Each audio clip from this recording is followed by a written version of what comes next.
G. Silva, não consigo ter disciplina com nada e tenho andado com exaustão extrema. Algum conselho? Conselho não, né? Porque se conselho fosse bom, mas eu acho que você está olhando para o que você gostaria de fazer, você não está olhando o jeito que você está fazendo as coisas. Essa é a primeira coisa, tá? A gente tem que ver se essa exaustão é uma exaustão real ou uma sensação de exaustão. Te explico isso. Tem a pessoa que está exausta porque, por exemplo, ela varou a noite sem dormir. Tem a pessoa que acordou exausta porque ela acordou meio-dia. E ela acordou cansada. Ela falou, nossa, parece que eu não dormi nada, tô quebrado, não quero fazer nada. Então a percepção da exaustão, você tem que ver de onde ela vem. Primeira coisa é olhar a tua qualidade de sono. E uma coisa que às vezes passa reto no que é a avaliação das pessoas é respiração. Tem gente que consegue respirar depois dos 30, 40 anos de idade, quando vai no otorrino e descobre que tem uma obstrução aérea, por exemplo, que não respira pelo nariz. A respiração é só bucal, uma respirador oral crônico.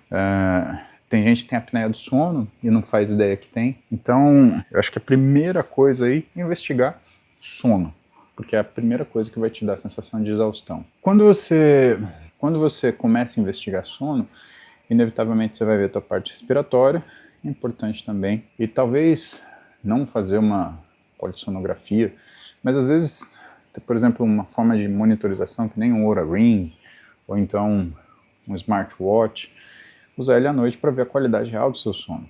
Isso costuma ajudar. Só lembrando que o smartwatch, às vezes, ele superestima o ruim, né? A coisa não está tão ruim assim, mas ele marca ruim. Então, tem que ficar atento a isso. Segunda coisa é o quanto você se preocupa em estar preparado para as coisas que você vai fazer.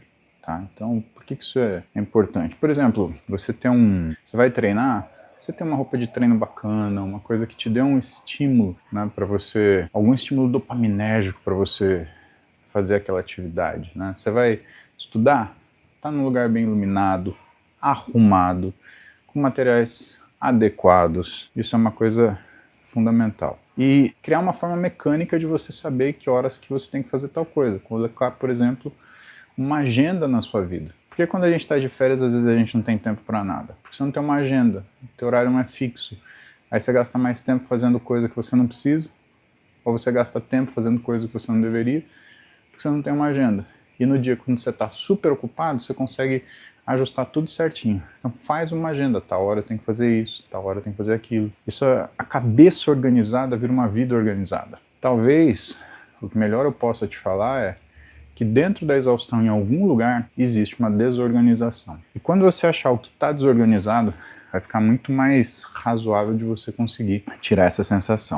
Aí você vai trocar a sensação de exaustão por uma sensação de realização. Gustavo Leal, estou no período de vestibular para medicina. Acha que a nota da média na universidade vai impactar diretamente na minha formação? Devo me atentar a isso? Que pergunta cabulosa, hein, Gustavo? Cara, eu acho que sempre a gente gosta de falar que a gente está na melhor faculdade, tá? Você tem que pensar se essa nota da média, por exemplo, ela interfere naquilo que é a sua motivação quando você estiver lá dentro. Então, evidentemente que se você está numa faculdade melhor ranqueada, teoricamente suas chances de ser bem formado é melhor. Agora, o que faz uma faculdade ser melhor ranqueada, né? O que você tem que ter obrigatoriamente numa faculdade de medicina é um hospital-escola. Então tem um monte de faculdade de medicina que, independente se é nova ou se é velha, que não tem hospital-escola. E aí o aprendizado é bem prejudicado, tá? Medicina não dá para dar aula na sala de aula. Você tem que ter paciente, você tem que ter atendimento, porque o compromisso do estudo vira outro, a facilidade que você grava vira outra, porque você vê a coisa, te impacta de uma forma diferente. E eu te falo isso porque, assim, eu fiz Unifesp em 1999, foi meu primeiro ano. E em 1999 a gente já tinha introdução ao hospital, já tinha matéria dentro do hospital. Então tinha bioquímica, biofísica, fisiologia, né, que era tudo sala de aula, né? Minto, tinha coisa que era laboratório. Biofísica a gente tinha coisa de laboratório, bioquímica também tinha coisa de laboratório, era bem legal. Mas a boa parte das aulas se concentravam em anfiteatros, né? Então, o famoso Anfiá, que ficava no prédio da reitoria. A gente tinha bastante aula lá. E laboratório de anatomia, né? Você também precisa disso, né? Estudar em boneco, em vídeo. Gente, você não vai dar injeção em boneco, né? Então você tem que se preocupar com isso. Você tem que cobrar da faculdade. Agora, por outro lado, tem a sua responsabilidade. Né? Por isso que eu te falei, se você estiver num lugar que você se sente estimulado a estudar, isso é uma das coisas principais, independente de nota, isso é o que conta. E por que eu te falo isso? Porque eu constantemente vejo gente muito boa saindo de lugar ruim e eu vejo gente muito ruim saindo de lugar teoricamente bom. Então, é uma coisa, é uma via de mão dupla. O que eu acho que você deve fazer? Agora, o que eu fiz quando eu fui escolher a faculdade, né? Eu visitei a faculdade. É que na minha época eu tinha pouca opção. Meu pai e minha mãe não tinham condição de pagar para eu ficar fora da cidade, né? Então, o Unesp Botucatu já estava fora de questão, USP Ribeirão Preto, fora de questão, Unicamp Campinas, fora de questão. Eles também não tinham condição financeira para me sustentar numa faculdade particular. Então, imagina uma faculdade particular e fora de São Paulo. Então, PUCamp, que para mim também é uma excelente faculdade, fora de questão. Sorocaba, fora de questão. Taubaté, fora de questão. O que eu podia fazer? Eu podia fazer FAMEMA, que era em Marília, ou eu podia ficar em São Paulo e fazer Unifesp ou USP. Porque o meu pai teve essa conversa comigo. Ele virou e falou, olha, meus parabéns que você quer fazer medicina, né? Porque não tinha médico na família, né? Tinha só a minha prima, Cristina, mas ela faleceu de câncer aos 37, 38 anos de idade.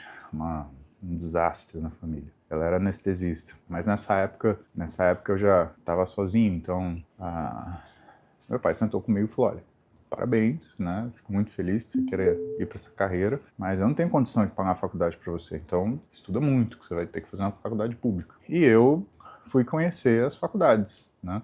A Santa Casa, apesar de não ser pública, eu fui conhecer, porque, cara, a Santa Casa é um bem histórico nosso, né?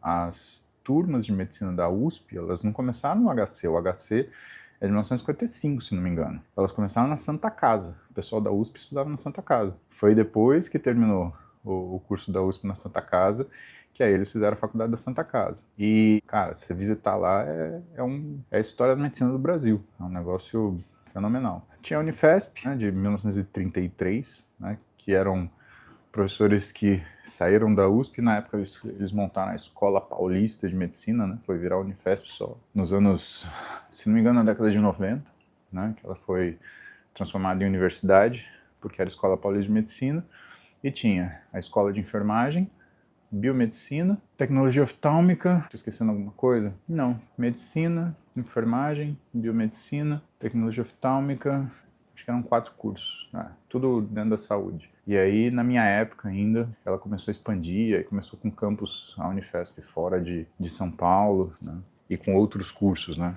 Hoje, se não me engano, tem todos os cursos, tem nutrição, educação física, tem humanas, etc. Mas o que eu fiz? Eu fui visitar. E, cara, sei lá, obviamente que a Faculdade de Medicina da USP também é fenomenal, mas não sei, na escola eu me senti em casa. Falei, porra, é isso aqui. É aqui que eu vou crescer. E tinha um professor meu do cursinho que ele tinha falado pra mim, falou, cara, você é mais cara de escola do que USP, viu? Pelo teu jeito de pensar, fazer as coisas. E eu fui nisso e fui muito feliz. Muito feliz. Então, o que eu falo pra você, Gustavo, vai conhecer a faculdade, tá? É isso que vai fazer diferença. Lembrem assim, né, se for conveniente para vocês, aperta o botão de seguir aí. Eu tenho recebido algumas mensagens, não são muitas, de que precisou seguir mais de uma vez porque a plataforma derrubou. Eu recebi isso do Instagram e do YouTube. Pelo sim, pelo não, aperta o seguir aí. Garante que você vai estar comigo aqui todo dia, de manhã, umas 7 da manhã. Estamos aqui fazendo cardio, trocando ideia para deixar o dia melhor. Combinado?